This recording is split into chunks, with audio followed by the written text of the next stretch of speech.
তো আশা করি সবাই ভালো আছো। আমাদের এখানে প্রথমে দশমিক থেকে বাইনারি, অক্টাল এবং হেক্সাডেসিমেলে প্রকাশ করার জন্য আমি একটা নাম্বার লিখেছি। দশমিকে 34.75 আর বেস সংখ্যা হচ্ছে 10। তো এটিকে যদি আমরা অক্টালে যদি নিয়ে যেতে চাই, মানে এই মান পুরোটাকে যদি আমরা অক্টালে নিয়ে যেতে চাই বা হেক্সাডেসিমেলে নিয়ে যেতে চাই, তখন আমরা কী করব? তো আমি বেসিক্যালিভাবে এখন তোমাদেরকে দেখাবো অক্টালে কেমনে এটাকে ক্যালকুলেটারে বের করতে পারে। তো নাও আমরা এখন ক্যালকুলেটার ইউজ করব।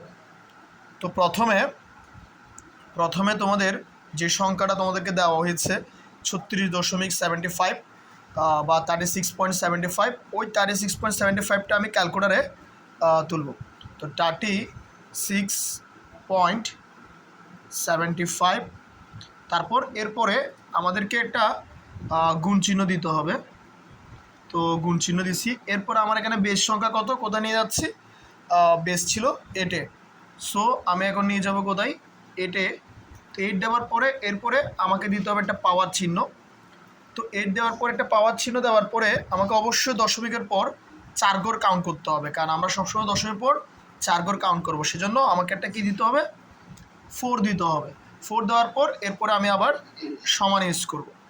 তো 4 দেওয়ার পর আমি যদি সমান ইউজ করি, এরপরে আমাকে একটা সংখ্যা বেরিয়েছে। এই সংখ্যাটা বেরোবার পরে এবার আমার একটাই কাজ, সেটা হচ্ছে মুডটা 2বার ক্লিক করব।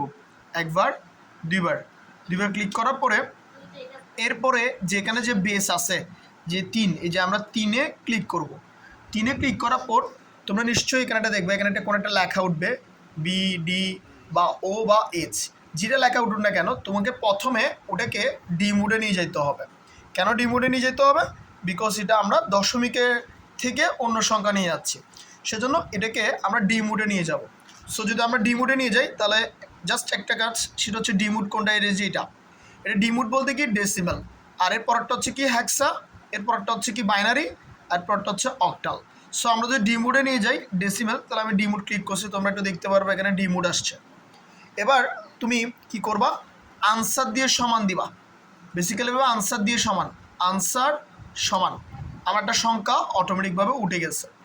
উঠে যাওয়ার পরে এবার আমি ট্রান্সলেশন করতেছি কোথায়? অক্টালে। আমি ট্রান্সলেশন করতেছি অক্টালে। সো আমি যখন এখন দিব অক্টালে চলে যাবে। এই যে আমি এখানে যখন দিলাম অক্টালে চলে যাবে, এই অক্টালে ক্লিক করলাম, আমার আনসারটা বেরিয়ে গেছে। দেখবা 44,6,000, প্রায় 4টা সংখ্যা বেরিয়েছে পিছনে।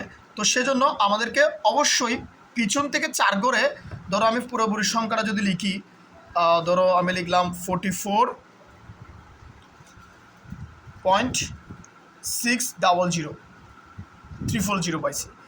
এখন কথা হচ্ছে তোমাদের এখানে দশমিকটা আমি কেমনে বুঝলাম? তুমি যদি ওখানে 4 ধরছো, তো শেষ থেকে 4 ঘর আগে তুমি একটা কী দিবা? দশমিক দিয়ে দিবা। তো এটা হচ্ছে প্রথম ফরম্যাটের ক্যালকুলেটর ভিডিও। যদি কেউ না বুঝো আমার ক্লাসে জিজ্ঞেস করবা। Thank you.